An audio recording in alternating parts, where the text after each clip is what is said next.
Welcome back, guys, to another episode of GoneNoMAD. So today we are talking about after Picacho Peak, we went to, that was the state park. Then we went to Picacho Peak RV Resort. Right around the mountain. Yeah, it's around the mountain. Actually, if you look at our last video, when we hiked to the top, the scenes of the campground down below, that was the RV resort. So we stayed in there. It was pretty cool. And we were only there like a week, I think. And then we decided we wanted to do a big desert hike. And basically where we went was it was a section of the Arizona Trail. Yep. And the Arizona Trail, I suppose we should talk about long distance backpacking here real quick. We've always been just fascinated with long distance backpacking and the accomplishments that some people are able to do. Big time. You know, I mean, there's a lot of small documentaries either on Amazon or YouTube or Netflix, I think, about people hiking, you know, the Pacific Crest Trail, the Appalachian Trail. There's a couple other ones. Yeah. But basically, they're these extended mile. I think the Appalachian Trail is... It's like 2,100 or something like I think that. it's like 2,100 miles. And what people will do is they will start in the spring in, say, Florida or somewhere. Georgia's where it starts. Yep. And hike north. Having food drops. Every small town they hike into, they would have food, mailed to them in advance, and they would resupply. And keep hiking for 6 months or 4 months until it's done. Absolute life-changing event for these people. I've never heard an account of anybody that completed something like that and wasn't changed. Wasn't changed for life. Yeah. I have the utmost respect for anybody that's able to do that, and I think the success rate on any of these trails is pretty limited. I think it's like 90%. The people that start out and attempt this, wash out. Some of them within a week, some of them within 3 months. Because I think, from what I heard, yearly, I think it's like 3,000 people attempt to do the AT. And only, 10%? 300 or 400, 500. Now, these trails have gotten a lot more popular in the last 10 years, yeah. so there's a lot more people attempting it. But so that goes all the way to Maine. That's the Appalachian Trail. The Pacific Crest Trail, I think, goes from Canada to Mexico. I think so. I think. Once again, you're in that 1,800, 2,000 mile. That one might even be longer. I can't remember, but. So that's one way to do it, is to through hike. That's called through hiking, when you start in one and you do it in one shot, 4 months, 6 months, however long it takes you. The other way that people are hiking these is they're section hiking it. So it might take them a year, it might take them 5 years, it might take them a lifetime. There's no time frame. And they would hike, a 20-mile section. And then the next time they would hike a different 10, 20, 50-mile section. And basically keep track of it until, one day they can say they completed the entire trail. So that's very, very cool. We've given up any ambition to doing anything like that because we're too old. No way! Actually, that's the other amazing thing. There are people that are, 60s, 70s. I think 80 is the oldest. I was gonna say, it's all ages. I mean, there's kids on it that were doing it with maybe like their dad. I saw a show, I think it was on YouTube maybe. It's extraordinary. It'd be awesome to do. Oh my gosh, what an accomplishment, to say you've completed something like that. But Heck yeah. so there's another trail that's fairly new. It's called the Arizona Trail, and that goes from Mexico to Utah. So basically it's north-south through the entire state of Arizona, depending on which way you start. But I mean, the northern section, it's cold, and by the Grand Canyon and Ponderosa Pines, and you cover a couple different mountain ranges. Obviously, there's long extended desert hikes. So, I don't know if we ever plan on section hiking it, through hiking it, trying to attempt it, but either way, we wanted to go and just kind of set foot on it. Just to say we can. So we wanted to do 2 sections. So we basically got a ride over, and I had a plan that we could either do 1 or 2 sections, and I think it would have been like 55 miles or something if we would have completed them both. I think so. The other thing is, this is kind of a flat section. It's kind of an easier section, supposedly. You're not crossing any mountain ranges.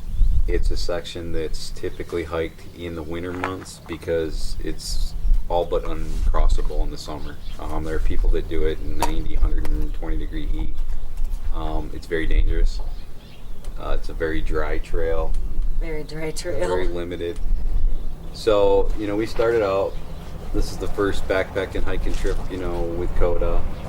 First, extended stay we had done in this year. We plan on only going 3 or 5 days. And so we geared up, got Coda her little backpack.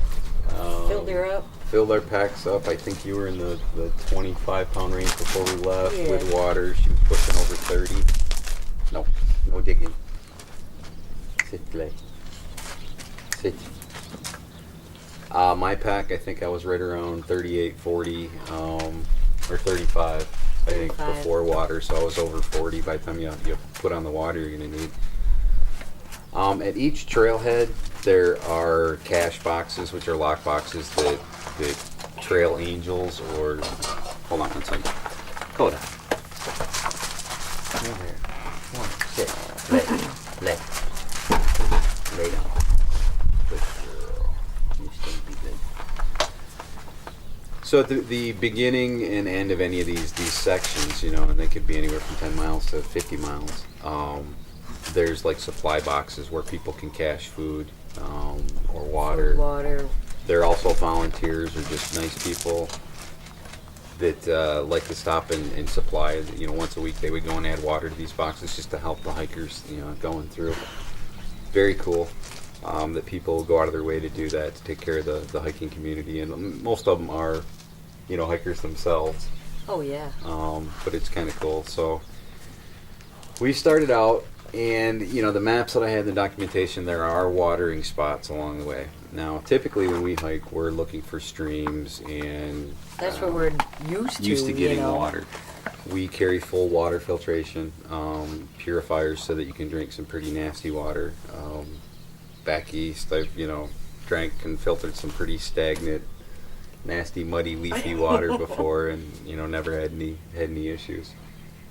So we loaded up with water, and there was about 3 spots, I think, that we could have gotten water along the way on that first day. Yeah, but the thing about it is that they're not right off the trail. I mean, we got a general idea of the area where they're at. Yeah, you got a rough idea, and I had no idea what to expect. I heard they were like stock tanks. I mean, that's all I knew. They were, because they free range cattle out there. Yeah. But you might have to walk a mile, 2 miles off trail to try and find the water source. And like I said, it could have been a man-made dike, dam, a little pond, which only has water in it once a year, hasn't had water for 20 years. You don't know. You have no idea. So yeah, water's a major issue. And like I said, we didn't know what to expect. So we started out, and we had as much water as we could carry, basically. Yep. Well, actually, not as much as we could carry, because I wanted to limit the weight. I mean, if you've never backpacked before, hiking and then suddenly putting a third of your weight on your back and hiking are two different things.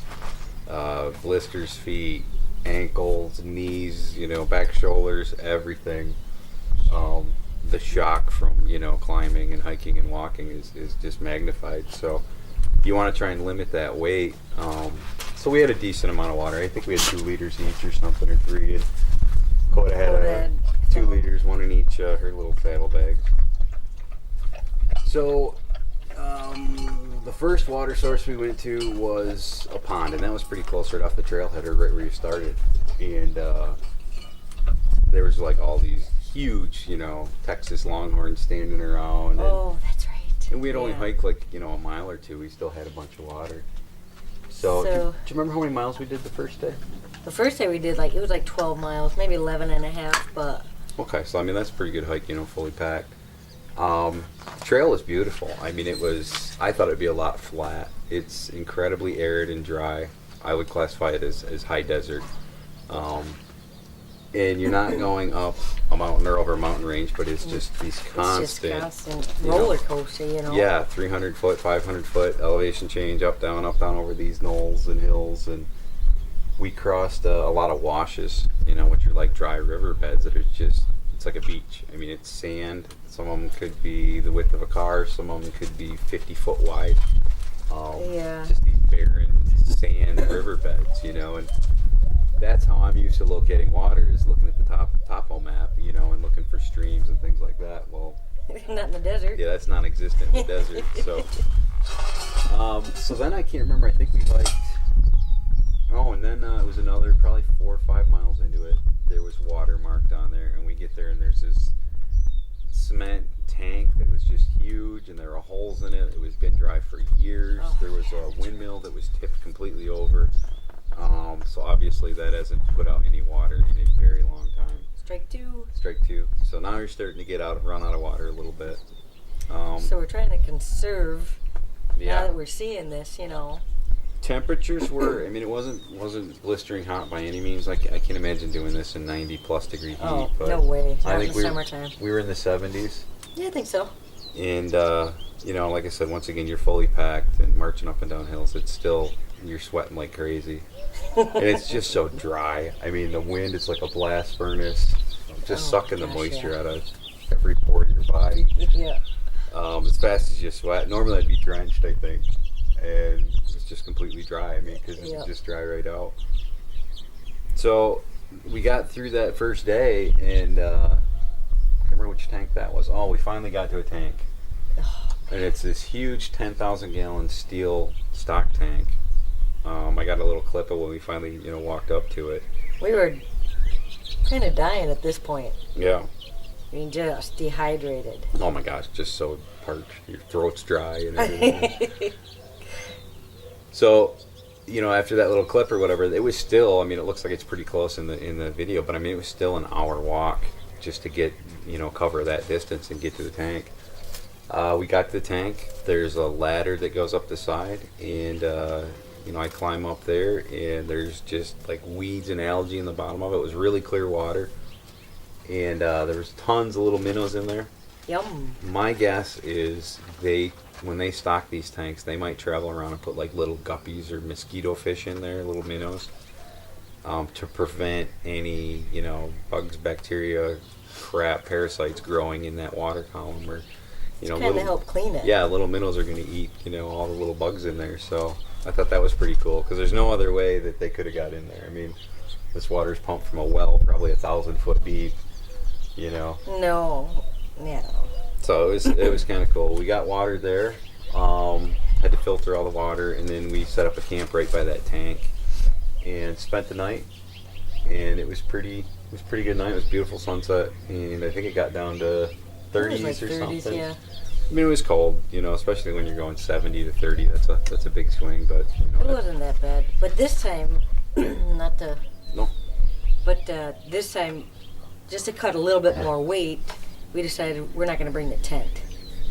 So, Oh, that's right. Yeah, we didn't bring tents or, you know, any sleeping apparatus as far as that. We had our bags, and so we just cowboy camped. Cowboy camp. There Just you go. basically laid on the ground, and which is awesome. There's no issues with that. You hear Oh, coyotes. The biggest thing I forgot I forgot the cows. was because it's all open range and we're right next to this water source. Obviously, this is a main traffic area for these bulls and these cows and the cattle, and I mean, they are just all night long All running. You know, these 1,000-pound animals running by and crashing through the branches, and You couldn't see them because it was dark, but you could hear them. so like we were awake all night. I was just afraid, you know, we'd get trampled, because these things are just like hauling butt, man, yeah. and crashing through the stuff. And I'm like, we're like right next to the water, so that was kind of weird. Hard to get a good night's sleep when you got, you know, cattle running around you. Yeah, and that was the first night where, I mean, Coda didn't get any sleep. And she was just up, down, wandering around, because, I mean, the cows were freaking her out. She was freaked out because we weren't in some form of shelter, and Yeah, and she was tired, it man. was a little much for her. She was just exhausted. At the end of the night, when we got to the water tank, she just like passed right She out. was done. and, you know. So that was pretty cool. We woke up the next morning, and beautiful morning. Because it was cold, we kind of slept in a little bit. We didn't get roaring at 6 o'clock or something. I think the sun came up at 8. Yeah, it was like 8-ish. On the trail by 9. So you're sore and stiff, and you know, obviously dehydration plays a lot into that. Your muscles are a lot sore and just feeling kind of crummy. But within a half an hour being back on the trail, you feel great again. Yeah. So we watered up, got our gear, and headed back on the trail. And What did we do that second day? Do you remember? If mileage wise, you mean? Yeah, I think it was only I think it was like 7 or 8. No, it was more like 9, 10. Okay, so we did like 9 or 10 miles that day. Same thing. I mean, no water for basically we went the entire day without any water supply. We didn't find water anywhere. No. And then about 4 o'clock or whatever, we come to the top of this hill, and it was like this little canyon. I mean, there was a windmill, a couple shelters, some stables, and this big tank there. So we were like, yay! Oh my God, I was so excited to see water. I was crazy parched at that point. I mean, I was feeling miserable, And I'd never felt dehydration like this. I mean, nothing. I could have drank the whole thing. So then we hiked down that, and it was just a really weird vibe in that little canyon. I mean, all this old, decrepit, buildings and machinery and stables, and it was just bizarre. I mean, the windmill is creaking and it's echoing in the canyon, and it was creepy. It was just like a ghost town almost. And, it was. And then Coda sat somewhere for a second, just covered in fire ants. I mean, instantly, and they wouldn't get off her. And they're biting her, and it was just weird. So then I there's no ladder on the thing, so I kind of climb up in the water tank. And the water looks putrid, just nasty green, funky, stagnant. And then I look over and there's a dead coyote laying in the water, and that's never a good sign. No. So at this point I'm like, man, we can't take this water. I mean, it was ready to go, and we had a little discussion just trying to figure out what to do. And I'm like, well, if this is our only water, I mean, if supposedly there was another one 3 miles ahead. Yeah. But if that one's dry, say, what do you do? I mean, we're already dehydrated. You gotta have water to drink, obviously, and to cook for the night, and then the next morning. So I ended up taking, I think I got about a gallon of water out of there. Yeah, we didn't want to fill up too much just in case if it was like funky. Really too funky. Yeah, I didn't want to contaminate my water containers either at that point. So we just filled up the 1 gallon thing. I filtered it right out of there. Then we hiked to the next water source, and it was getting close to dark by then. Yeah. And we got there was no water source. It was just a pond, I guess, if you will, at one point, and it was just dry as a bone. Yeah, it was like a mile up, and I walked up to see, and it was, the dike had been blown out, and tons of animal tracks around there, but no water. I mean... So it's a good thing we got the funky water when we did, because you never know. Yeah, exactly. So then what we ended up doing is we ended up boiling that water. So it had been filtered once, we boiled it, but then, that's just a pain in the butt process, because you've got to, boil a little cup at a time. Obviously, then you got to wait for it to cool, and drink it, and it's a slow and not a good process. The other difference being is, we haven't been used to hiking with that third person, if you will, meaning Coda. Yeah. So not only, dogs are limited as far as how much weight they can carry. I think it's only like maybe 10% of their body weight. That's what they recommend. So we didn't want to load her. So, I mean, she was carrying water, but we had to carry her food. So that meant it was extra food or extra weight for us. So we had an extra 10 pounds of dog food, I think. But then on top of that, it's every time we stop for water, I mean, you have to mentally think that, okay, well, we need water for 3 people, enough at least to get through that day and possibly through the next day. So it's just a lot to think about, too, just to make sure everybody's covered, And it's, it's not just drinking water. That's the other thing. I mean, if you do backpacking, all of your food is dehydrated, so it's cooking water, too. So, come here. Oh, are you stuck? She's stuck. Thought I got wrapped around something. I'm out. Okay, so picking back up. Yeah, the water was funky, but it, we went through the proper steps and it didn't affect us at all. It was just, it was more mental, drinking funky water with a dead coyote floating in it. And you take for granted that good water that you do have, Yeah. Yeah, so we had a little coyote tea. Coyote. It was stewed coyote. So that night we slept, and that night it got wicked cold. I mean, it was around 20 degrees, I think. Sorry, excuse me. Yeah, it got down to like 20 degrees. I mean, I was cold all night, especially in the mornings. I wasn't. I was fine, but man. You wake up in the morning and everything is covered in like an 1/8 inch, a 16th inch of just frost. Oh, I mean, everything. Our water bottle was frozen. What little, I mean, we had like that much water left. We were so dehydrated because we only had that gallon to cook and drink. Yep. And, you know, give Coda water. So that morning, I mean, Coda's licking the frost off everything, eating the ice off the sleeping bag. I was too, just trying to get my mouth wet. Well, because we didn't even make coffee. No.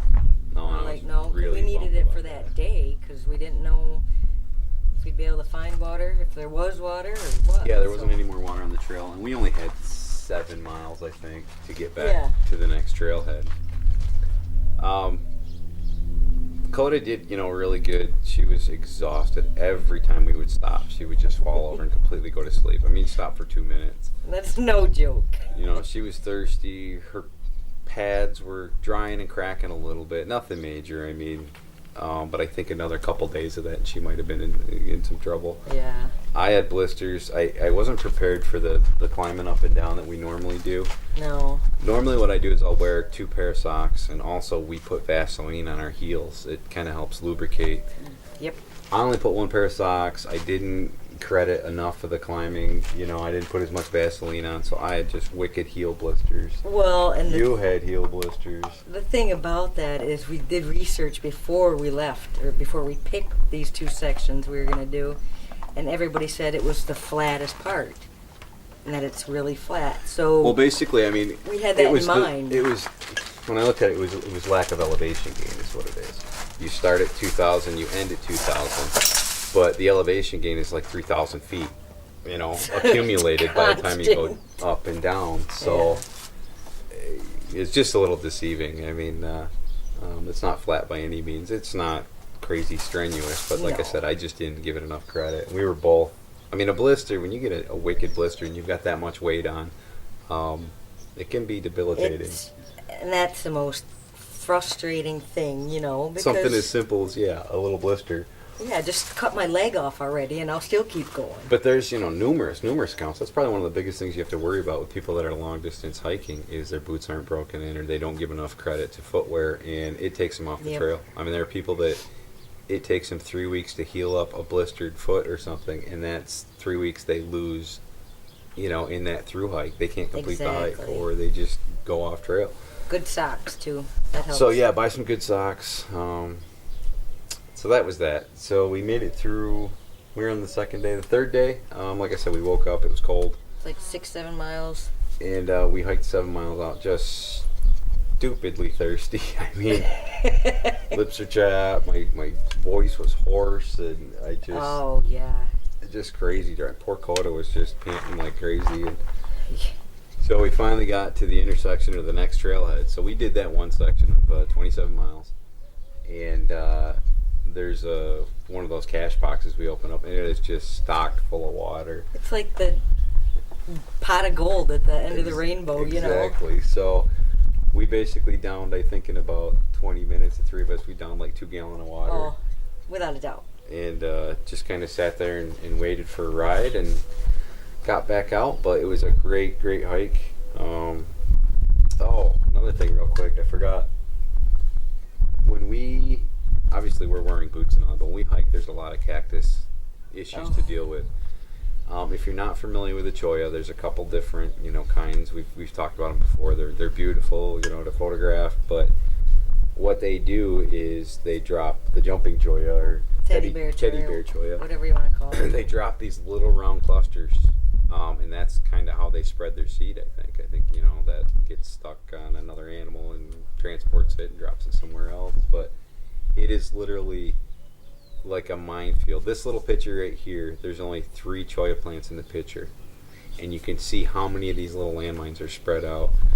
There are areas of the trail where we're hiking through, and it's forests of these things. Oh my, yes. There's hundreds and hundreds of these plants, and you're weaving in and out of them, and the ground is just covered.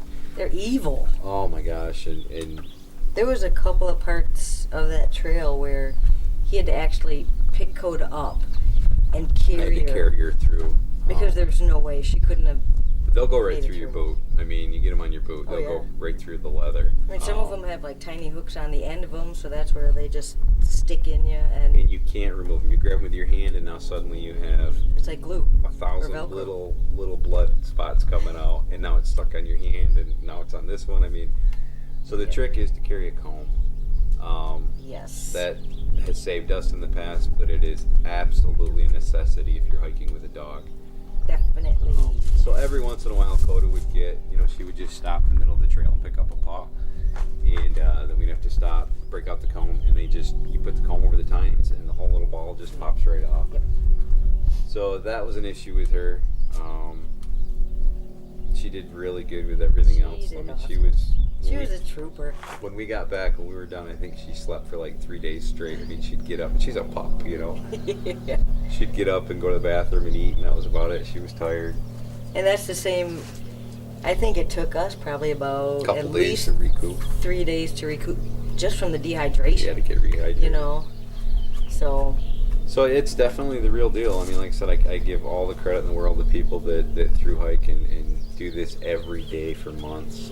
People that hike in the extreme heat to complete some of these sections. And, it just gives you a little bit of perspective as far as what No- they go through, Nothing but respect. It definitely.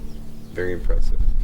So, following is just a little video about that hike, and we hope you guys enjoy the ride. We tried to bring you with, like all of our adventures. And, Exactly. Break you out get- the popcorn and Yeah, grab a glass of water and sit and watch the hike. Thanks again for all the views. We're going to try and crank out another video or two here before we wrap the season up. But as always, it's been great. so we're giving you a little warning now. Subscribe. Share our videos as much as possible. Yeah, that'd be great. Get them out there on Facebook and whatever. That's a Social great way media. to support us, and it means a lot to us.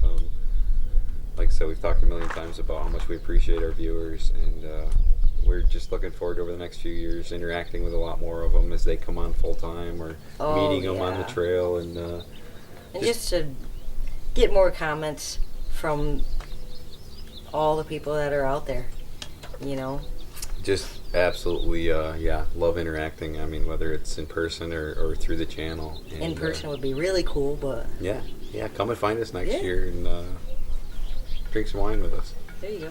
And some water. All right, guys. Thanks again. Enjoy the video. Talk to you next time. See ya. There.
So out of all the beautiful views and everything we've seen today, that is the most beautiful thing I've seen.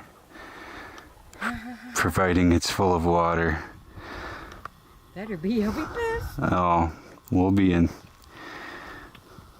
hurting if there's no water. But as you can see, it is just absolutely a beautiful evening. It's been a beautiful day. I just definitely need some water. Right, Tina? Where are you? Hiding? I'm down here. And here's Coda. I'm a wuss.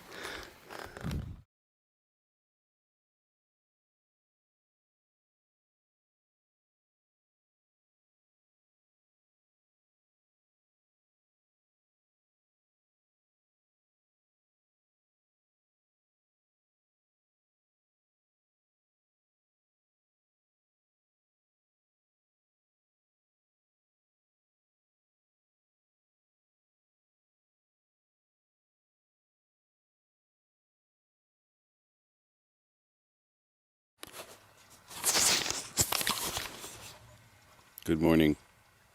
Good morning. It got down to like 30 degrees last night. We have frost on everything. But the sun's coming out now. Tina's trying to get back into her sleep bag. This is where we camp. There's the little corral. There's our giant life-saving water tank. And that's that.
Cool, fresh water.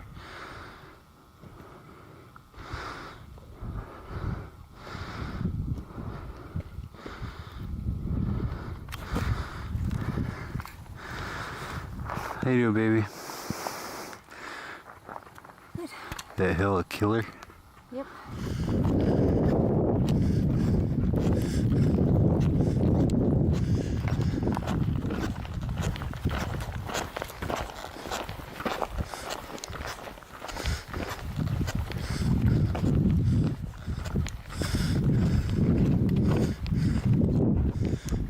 Watch out, Coda.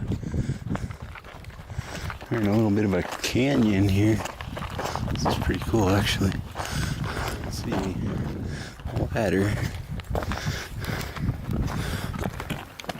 Funky. That's gonna be our drinking water. And there's a dead animal in there. That's lovely. There's a dead animal in there.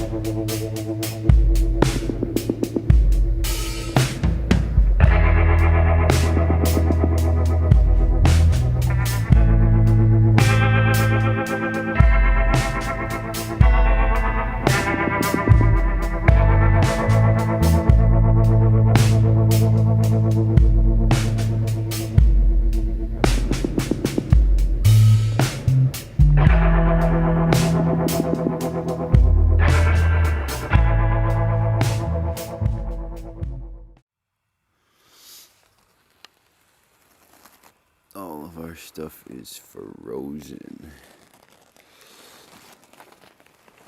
Our water bottles are frozen. Everything is frozen. I think it got down to, my one thermometer said 17, the other one said 23. Morning. Boo. Yeah, frickin' burr. Way too frosty.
Good stuff.